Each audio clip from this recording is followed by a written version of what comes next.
Hello and welcome to Shop Talk Live, Global Convenience Store Focus's weekly webinar, Navigating the Future of the Convenience Retail Industry.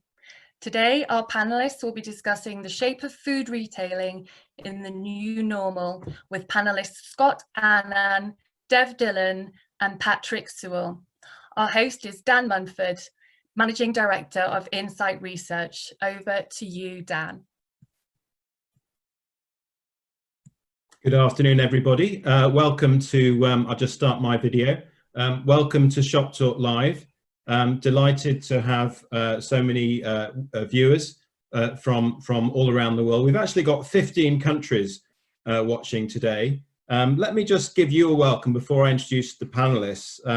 So welcome to everybody from the UK, which is where we're doing this, of course. Also the USA, Ireland, New Zealand, Norway, South Africa, Brazil, Switzerland, Mexico, Singapore, Germany, Turkey, Canada, and the Philippines. So 15 countries in all watching today. And I guess maybe the reason for that is that this industry always likes to get together and look at common solutions for common problems. And we're very much all in it together these days with very shared, very difficult, challenging global experience. So really good opportunity to have a good chat with a few friends of mine and obviously to talk some more about the report, which I think many of you have been reading. So just I'll go through a few admin points, but first of all, welcome Dev, Patrick and Scott. Nice to chat with you again. Just before we start, just a couple of admin points. For those of you in the audience watching, you can ask questions as we go. Just keep typing those in, and then what we'll do is, 40 minutes or so into this, we'll start taking those questions and put them to the panel and discuss them. So type them in as you go, and then we'll look at those before we get to the end of the session. And the other thing is, as this is the first Shop Talk Live we've done, please give us your feedback and thoughts on how this one went and how we could improve it in the future, because we will be doing them every week, and we'd love your feedback. So with that, and just before we get started on the debate proper, I'd like to, Patrick, you'd like to say a few words. We've lost someone very dear to the convenience industry in the UK, and I think it's an appropriate time for you to talk about that very quickly. Can you hear me, Dan? Is it coming through okay? I can hear you, yeah.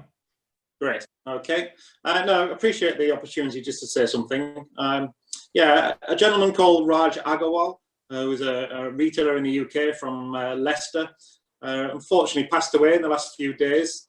He's an extremely well-known character in the industry, doing loads for the industry and involved with the Association of Convenience Stores and also the communities that he worked within. So it was a really sad note to hear that he passed, and obviously I was related to this dreadful situation with the coronavirus at the moment. So that's it really. Just rest in peace to Raj, and we can put some context.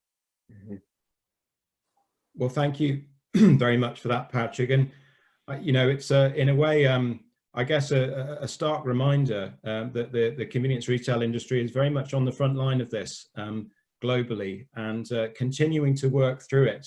And this is obviously one of the big challenges for us as an industry as we continue with this. But let's turn to the report. And Scott, look, I'm going to ask you the first question. We've been talking about this for it feels like a while as you've developed the report. You responded very quickly with this report, Scott, yourself and Dev, and put it together. What were your motivations in writing the report? Thank you, Dan. Namaste, everyone. Two motivations, really. Dev and I wanted to be very positive. We think there are lots of opportunities for adaptable, collaborative, flexible, and indeed resilient retailers. So it's a positive report. And then the second thing is, from my point of view, I really wanted to stay off this escalator of ghoulish numbers that just seem to consume the media. That's dark and doesn't really go very far. So positivity was my motivation, Dan. Yeah, and Dev, you've got lots of good ideas in this report as well. What do you concur with that? You know, why do you think it was required? Why was coming up with a report which which shows what the shape of the new normal will be like for our industry? Why was it necessary? And I think it's proved to be correct. Very early on, I think a number of us spotted that industry collaboration is going to be really important if we're to survive and prosper in the coming years. And retailers are a naturally competitive bunch, and rightly so. But I think if we start to act with one voice on the common challenges that we're facing into, then we'll solve these challenges faster. And I think we've all learned in the last couple of weeks that speed is really, really important right now. I couldn't agree with that more.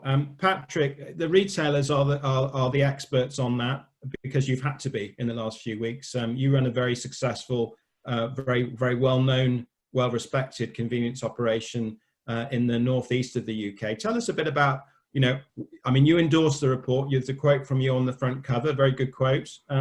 What's your feeling on what it could offer the industry right now? Can I speak the truth? Always. Always. No, I think it's hugely relevant. I mean, I like every other retailer in the UK and across the world that's been impacted by this, been very much focused on doing the doing. It's kind of been absolutely intense, making 1,000 decisions a day and changing from one day to the next. But for me personally, it's probably taken week 4 now, since a bit of panic buying and then 3 weeks worth of lockdown. Just to start to pick my head up a little bit and kind of glance forward. And so there's a bit of regularity in what we're finding at the moment, which is fine. So we're stable. But I think this report tends to obviously focus on the future, which is where we need to be looking quite soon. Well, I'm just going to pick up something you said to me in a previous conversation, Dev, just, you know, bouncing off what you've just said, Patrick, which was, I think you said, Dev, that many retailers, and I'm sure you're doing this, Patrick, have got 2 teams on this at the moment. The first team is about the now, the emergency, coping, keeping the business going. But the other team, the individuals, are looking at what the future shape is like. Because, and I guess this brings us on to the next question. I don't think many of us are expecting a V-shaped recovery, are we, guys? And who'd like to, Scott, why don't you lead off on that one? Yeah, I'm certainly not expecting it, Dan. There's an awful lot written about this. There's a lot of clever people have views. The chief economist at the IMF was talking of an L, or indeed, I would call it a capital U, an extended U recovery. But the key thing is what does that actually mean? You know, the social scientists now are starting to get a voice alongside the medical scientists, and if I look at the recovery, as Patrick said, look at the future. What we are forecasting is however long the recovery takes, our big grocers will be into value pricing. They'll be looking at how do I retain these customers that I've got for, you know, store pick and home delivery. How do I reduce my cost of goods? Because the amount of money that all of us will have available to spend will be considerably less because of the largesse of our governments to keep things alive. We will have to pay it back, and that's why I think it will be more of an L or an extended U recovery, simply because of what will be available to spend on consumption. Would you agree with that, Dev, in terms of looking at potentially years of recovery as opposed to months? Yeah, I think I'd concur with most of that. For me, the shape of recovery really depends on 2 things. The speed at which economies recover in real terms, and lots of that is linked to just levels of employment. But the important bit for retail in particular, I think, is that second factor, which is consumer confidence. And I think there's going to be a delay until confidence returns. And that's why I tend to concur with Scott here, which is at the best case scenario here, is a U-shaped recovery because of that lag until consumer confidence returns. I definitely do think there's going to be a grocery price war, and I believe it will be the longest we've experienced. It's going to be different by region, but I think what we're finding is consumers are now waking up to the reality that they need to be better prepared for unforeseen circumstances, have better personal liquidity, as in cash in the bank, in case similar events occur in the future. And I think generally we're all going to be more cautious about what we're spending our money on. So what's that's going to mean for retailers is that they really need to push on value for money, and that need to communicate value for money, I think, is with us for the foreseeable future, for years. Now, for convenience, we know that everyday low pricing is not normally the strategy that we walk into for most of our normal product lines. So it's going to be things like the strength of our promotional programs that are going to really dictate whether we can retain basket spend and footfall. I think there's a footnote to this, though. If we look at the last major price wars that were initiated by the credit crunch, the online delivery channels were not as mature or widely used. So I think it's going to be really interesting to see how large grocers adapt their online propositions to communicate value for money through this massively increased population that are buying things online. Patrick, thanks, Dev.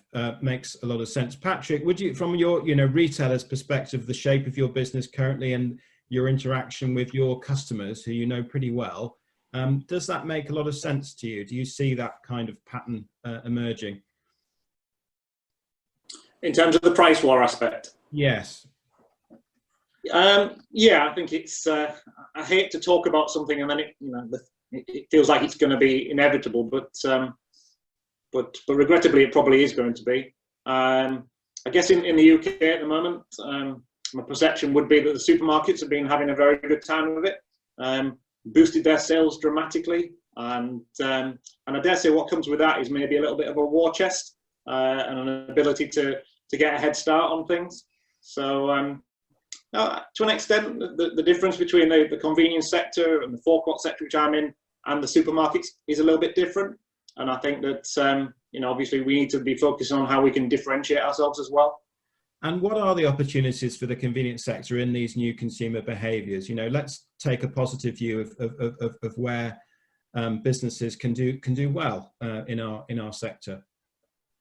What's your thoughts on that? What are the big opportunities, Patrick? Well, I think as an industry, the convenience sector are full of entrepreneurs, full of people who find ways to do things. And sometimes even the best entrepreneurs can be a bit complacent and you're doing more of the same and having some success from it. But this is really shaping things up, and that's actually, in a perverse way, quite good, because it's made people do different things within a day, not taking 3 months to implement and execute something. So I think that mentality, that tempo of the business, is something that's really key to changing things. So I guess some of the specifics might be like the prospect of home deliveries. There's many independent retailers now have adopted that in many different guises to suit their business. So not everything will last. Just because it's working in this 3 or 4 week window doesn't necessarily mean to say it will always work. But there's lots of flexibility there and opportunity. You mentioned technology, Patrick. I mean, just in terms of what consumers are looking for and what's working, is there a shift around, for instance, going to more use of mobile phone technology as opposed to touchscreen technology, public touchscreen technology? Do you think there's going to be a big shift here? Because that's something which was strongly emphasised in the report as probably a long-term shift potentially. I mean, first and foremost, I'm a big believer in consumers having choice and having that plethora of different alternatives to make a payment. But some of these habits are forming. There's a big change in cash transactions and contactless, and certainly some of the platforms that are available relatively off the shelf for any retailer in terms of not even interfacing at the till point. Definitely, I think can grow and develop. I don't think they'll be the total solution. They'll just be part of a myriad of choices. you want to come in, guys? Scott, do you want to come in on, as we've taken technology here, do you want to come in on technology and looking at some of the, some of the changes that that you're seeing happen right now, very quickly overnight? Yeah, I'm with Patrick, consumer choice. But what's been happening up to now is the technology to do everything on the mobile phone has been around for a number of years now. So we'd say it's been sitting on the frame. This particular crisis has been an accelerant. So for Scan, Pay and Go, the feature was always lower cost for the retailer and speed and convenience for the consumer. Well, funnily enough, it's become hygiene and health and safety. And, that has kicked in overnight. And it's very interesting, Patrick's piece about entrepreneurs making decisions in days. I noticed over the weekend that Sheetz in the US, I'm a huge admirer of what Joe and the team do there. They've put in the Sheetz Scan, Pay and Go literally in weeks, totally integrated it into their app. And, once the food and everything, fresh food, becomes all back online again, the ability to not interact with anyone is there. And there are retailers now in Ireland and the UK who are doing that. We mentioned Uber Market in the report. We mentioned that because it's recognized as the most innovative and the world leader. So I see that accelerating. And if you don't have to react, and that might be, say, Generation Z, but it could be old greys like myself who, we're just busy. I don't like self-service tills. They never work for me. So I think that's going to be leapfrogged entirely. It becomes the typewriter, if you like. So as Patrick said, people have a choice. You can have a full service till, you can interact with customer service representative, or you can do everything on your mobile like we do with our bank account. So I see that really accelerating through next year, Dan.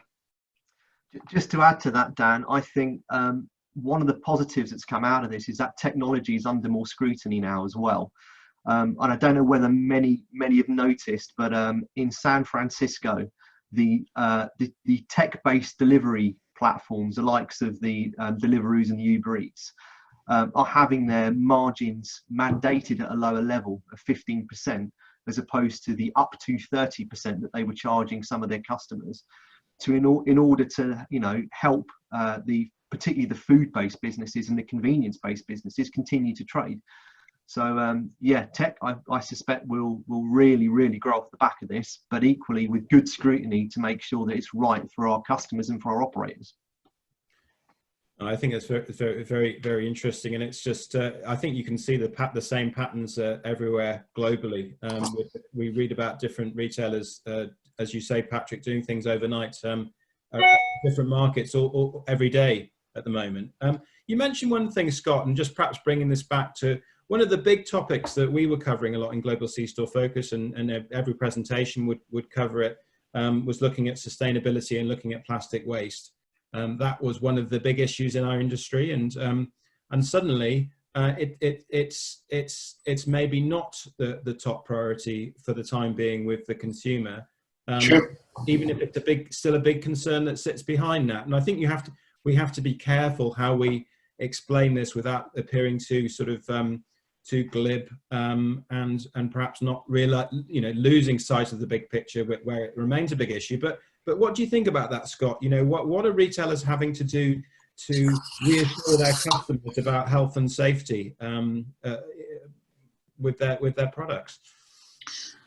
Well, plastic still sits at the forefront, Dan. The irony is, in February we didn't want any plastic, and in April we want everything covered in plastic.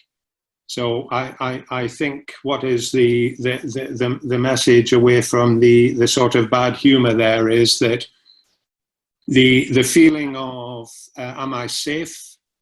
How long has that product been sitting there? Who's touched it? social distancing, all these things, they've entered into the lexicon, the dictionary in March. They're all going to continue. So I think packaging, we have a very different perspective on it now. Is it keeping me safe? Is this product healthy? Is it okay? I would personally like to feel that recycling, sustainability, reduction in single-use plastics, wasted energy, greenhouse gases, our oceans, all those things that were very front of mind in February will return. In fact, I'm sure they are going to return, Dan. We've just got some different priorities. We, the consumer, are a very fickle beast. And you know what was good for us yesterday is not today. It will return. It's interesting to see that the national and the regional governments are still progressing with legislation on reverse vending. So that's just been delayed a little, but it continues. It's going to happen. And I think once we start to recycle, 95% of our packages, hey, it's top of the agenda again. Patrick, as a retailer, thanks, Scott. Patrick, as a retailer, would you have any views on that point? Have you reintroduced plastic in where you've taken it out to consider consumers' new concerns on this? Yes, we have. We've never sold so many carrier bags. They've obviously been in decline for the last 3 or 4 years. They've rocketed in their popularity and usage. Obviously, where we were selling fresh produce as well, often unwrapped, the likes of morning goods and so on. Again, expectations from the consumers not to have it like that. In some respects, I might sound the other direction here, but I do think plastic has been absolutely demonized in recent times.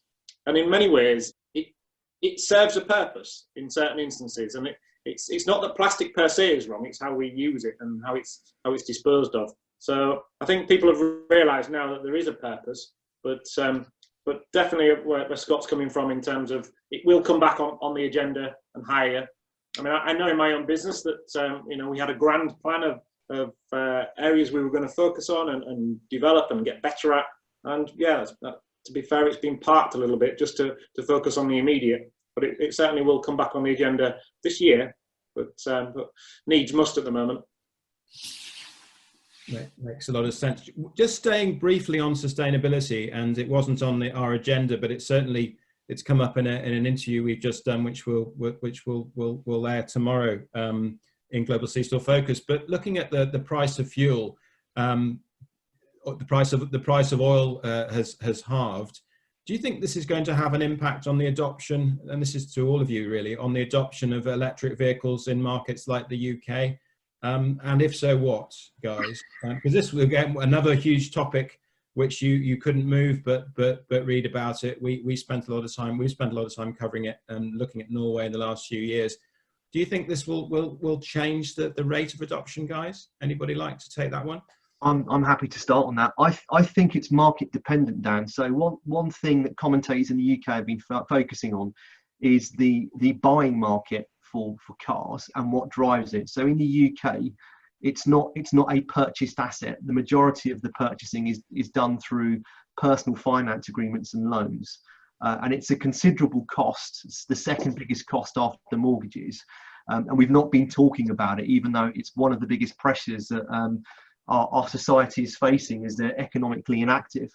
I don't think it is going to stop the adoption of electric cars in this country in particular, because as people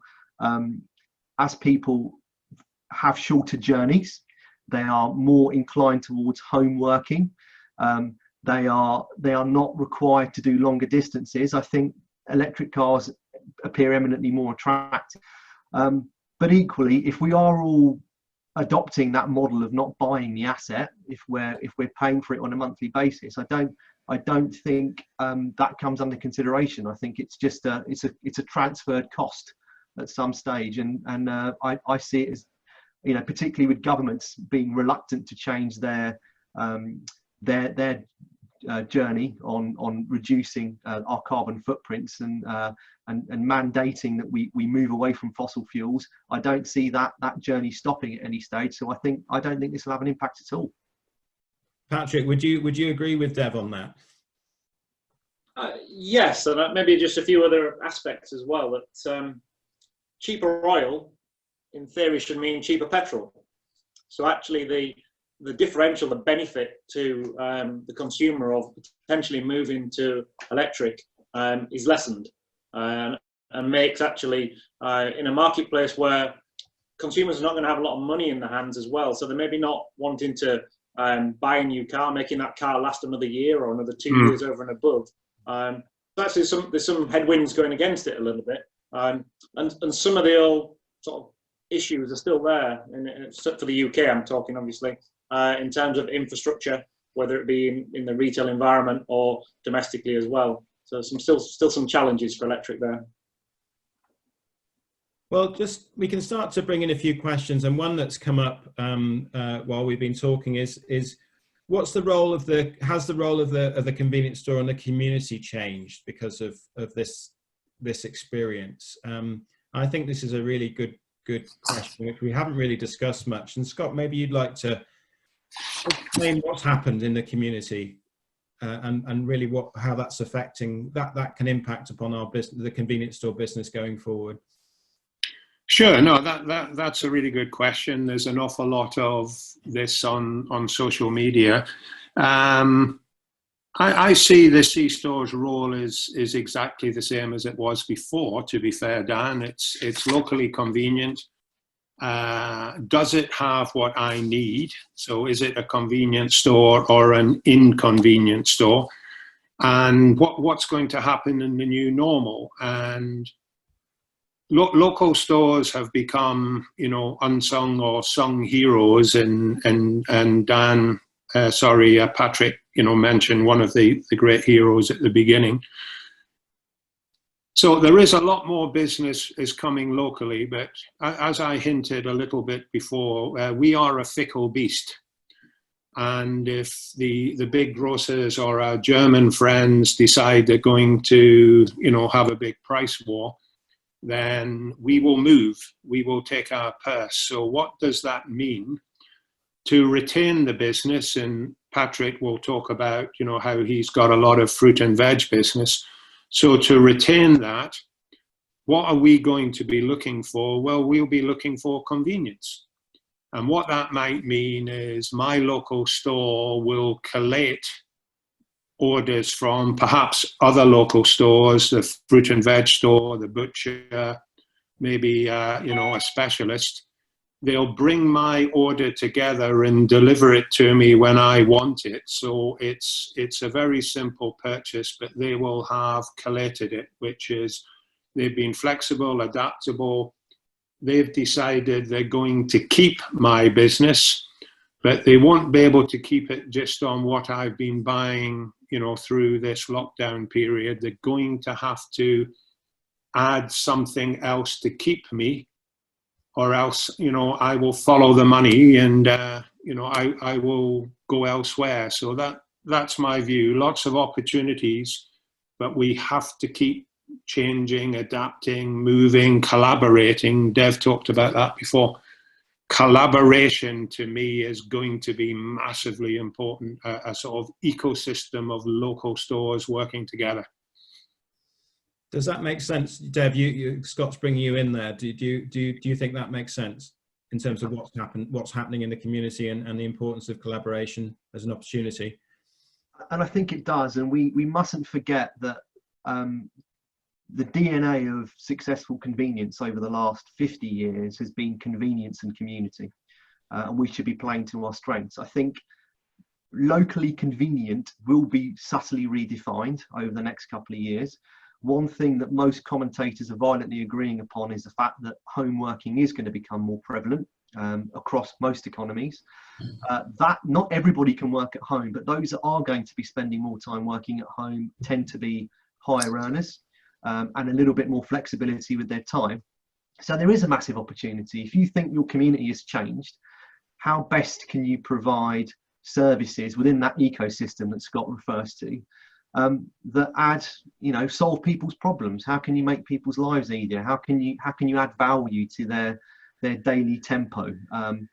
And once we start to answer those questions, then there is growth. There is growth in convenience, despite all of the headwinds around price wars and incredibly competitive grocery market. If we focus on the missions, the journeys, the services that we can provide, then there is growth there.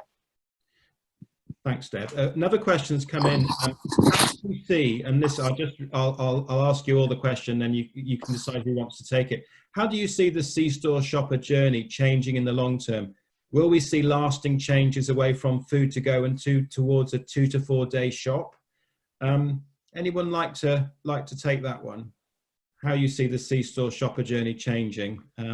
Move away from food to go? Question mark. I think that should be you, Patrick. You're the retailer here. Yeah, I mean, I'm obviously influenced by being a forecourt retailer.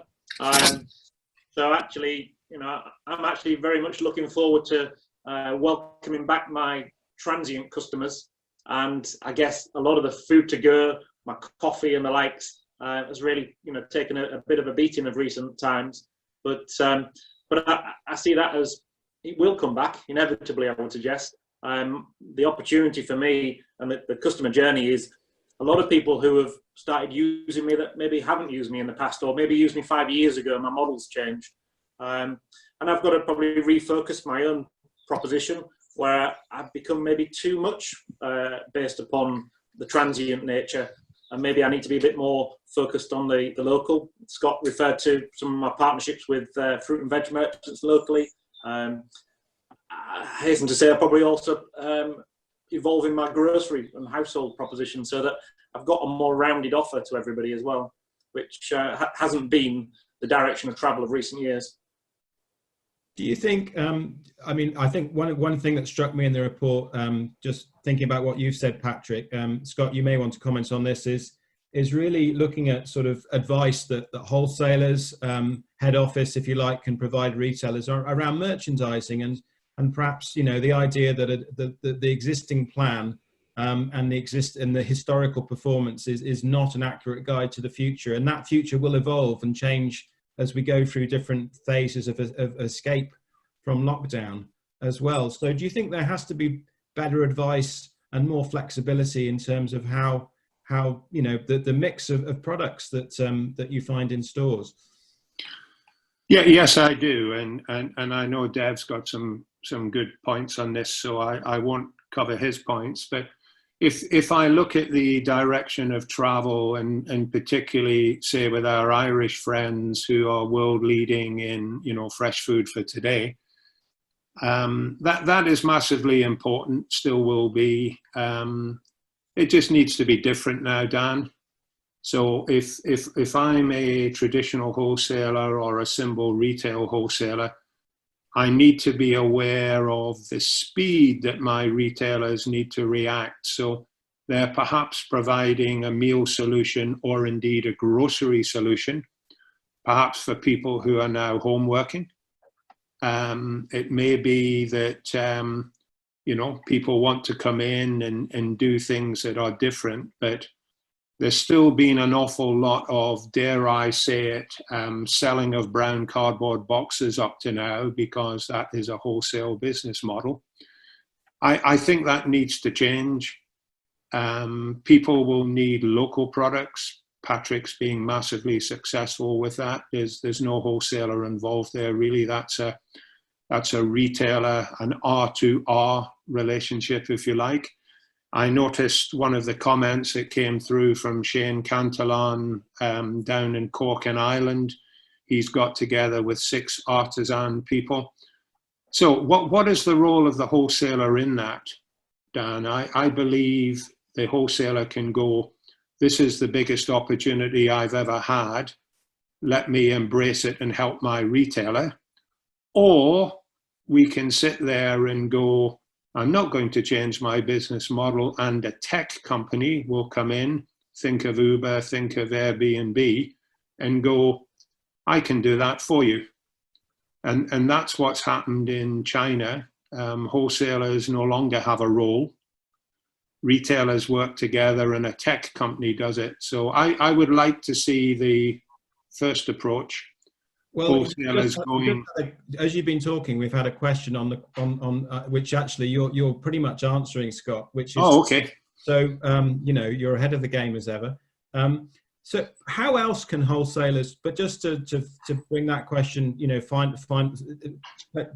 that question in its entirety. How else do you think wholesalers can help those independent retailers who are under such pressure?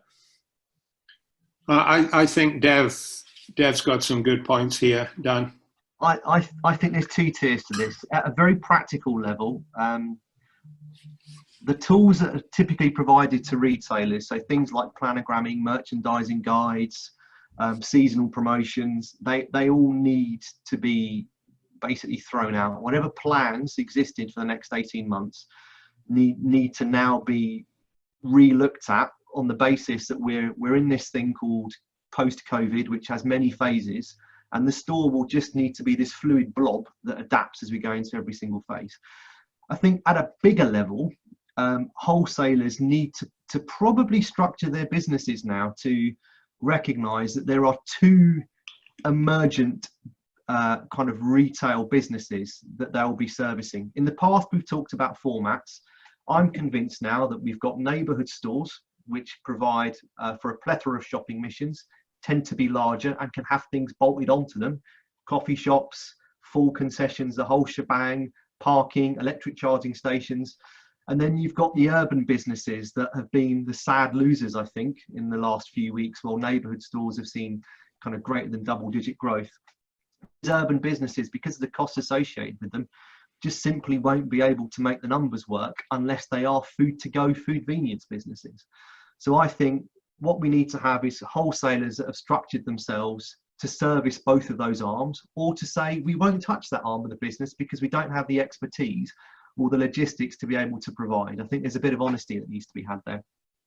I think the second bit for me goes back to this niche wholesale opportunity. So lots of very small wholesalers have suddenly opened up their doors to the consumer, whether that's through small members clubs or just opening up the loading bay and saying, come in and get a catering size pack of Heinz baked beans. Those wholesalers are not going to shut the doors after COVID has settled down, and they will be eminently open to working with convenience stores and developing these new channels. Good forward-thinking wholesalers will find a way to build that ecosystem so there's value for everybody there. I think narrow-minded wholesalers will see it as a threat and will stop their retailers from accessing these products. And I think that's going to create some angst in the system as well. Thanks, Dan, David. if I could come in. Go on, Patrick. Yeah, I mean, for me in the last month, my experience has been, my wholesale has not been fantastic. I've had lots of issues, and in essence, I suppose I'd have probably had half a shop if I'd have been entirely reliant upon that as a solution. So again, coming back to that kind of entrepreneurial approach of looking at different solutions. I hate to use this word in the middle of this conversation, but Brexit. We've done a lot of contingency planning in terms of where we thought there might be some disruption. And so in effect, sort of had a raft of different choices already set up in terms of how we'd get a solution if something came up. I wasn't anticipating it to use it now, but that has, because it's just not worked, you know, basically. And I'm not just speaking for the wholesaler I use, for the whole industry. I speak to so many different retailers that the wholesaler model has really struggled, and well, it's almost failed in this situation, and retailers are having to go to, you know, a dozen different places. It's quite a complicated solution, but actually there is a real win in there. You generally probably get better product, more availability. So it's a big difference. Maybe my last point is on how the wholesalers can maybe influence the manufacturers, because again, I think it's been a scar of the last few weeks where not everybody by any means manufacturer wise, but some, it feels very much as an independent operator that those bigger manufacturers have maybe sort of given their product to the supermarkets and not the independent sector. So that's caused a lot of ill feeling really in terms of the industry. So I think that needs to be rebalanced as we go forward. Patrick, just staying with you for a second, a question that's come in around fresh and healthy prepared food as an opportunity. Obviously, we've talked about, in lockdown, a lot more home cooking perhaps is happening, but that's only going to happen to a certain extent because people are, consumers are very used to, to eating out and buying ready meals. Is that suddenly a much bigger opportunity for you? Yeah, I mean, again, from a personal perspective in our business, we also operate 3 Subways, which is obviously prepped food in a way. We've learned lots of how to do things right and how not to do it. It's a very good, franchise model in that respect. But we've also seen that some of our supply chain providing, just for example, sandwiches, they're struggling, their model's not working anymore. And so actually the big opportunity really is for us to put the 2 pieces together of the jigsaw and do that preparation ourselves and have a good quality product available to our customers. So yeah, I do see that as a growing area. Very good. Guys, we said we keep this to 45 minutes. We're getting towards the end, but I just wanted to finish up with one last question, which is the future. Who will the winners in our industry be? Scott, would you like to take that first? Sure. I'm going to just use the line from the end of the paper because I think that's where the opportunity is. So there's retailers who are going to see this as an opportunity, and it is an opportunity for those who are fleet of foot, have that social conscious, because I think that's come out, this business behavior piece, business conduct that Patrick hinted at there, massively important. So social consciousness, and someone who's not wedded to their business model. We've had retailers, brands, wholesalers who are really fixed to a business model. Hey, people change in 24 hours now. So to me, that's where the opportunity is. Those retailers who can do that, they're going to be successful. And they're actually maybe very different people than who were successful in February. Yeah, makes a lot of sense. Patrick, would you like to build on that or add your comments? Yeah, I mean, I certainly agree with all those points. I've been wanting to use this quote all the way through this webinar, but and actually I'll credit it to a NACS conference about 10 years ago. But change is slow until it's not.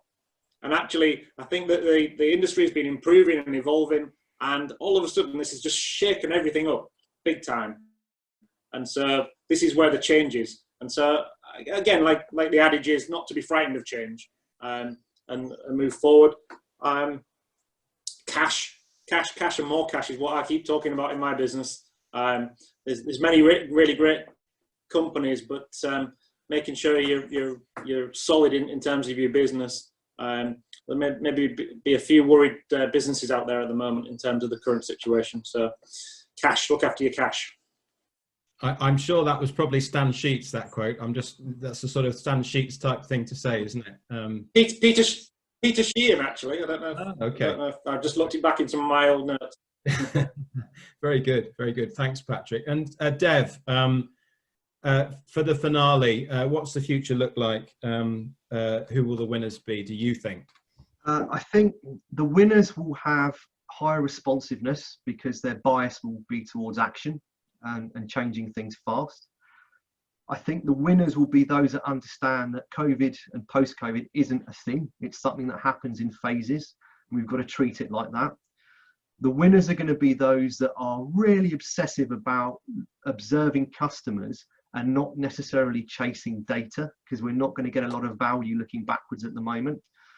And turning those insights into real things, whether that's product ranges, revisions to layout and in-store experiences. And I think the final bit for me is that a common theme with the winners is it's going to be those that have got the courage to act, even where it's on gut instinct. Dev, thanks for bringing it home so well. Well, it just remains for me to say thank you very much, Dev, Patrick, and Scott, for spending 45 minutes with Shop Talk Live, and for obviously for Scott and Dev doing such a great job on the report, which is getting huge interest, I have to say, on our Global C-Store Focus website. The average time spent reading it is 6 minutes plus, which as an average is extremely high. And you know, I think it's informing and influencing the industry globally. So congratulations, guys, and we really appreciate you sharing it with us first. And look forward to more chats, and good luck in your businesses, because if there's one thing we can do in this crisis, it's a health crisis, but it's also an economic crisis. And by being good business people and finding a way, I think we can help. So, you know, you guys I think are a lesson to us all in positivity. So thank you very much. And, you know, look forward to catching up with you again soon. Thank you, Dan. Thank you. And we'll be back again same time next Friday, and we'll be letting you know who's on the program next week. So until then, thanks very much for watching, and please stay in touch with what we're doing on Global C-Store Focus. Good afternoon.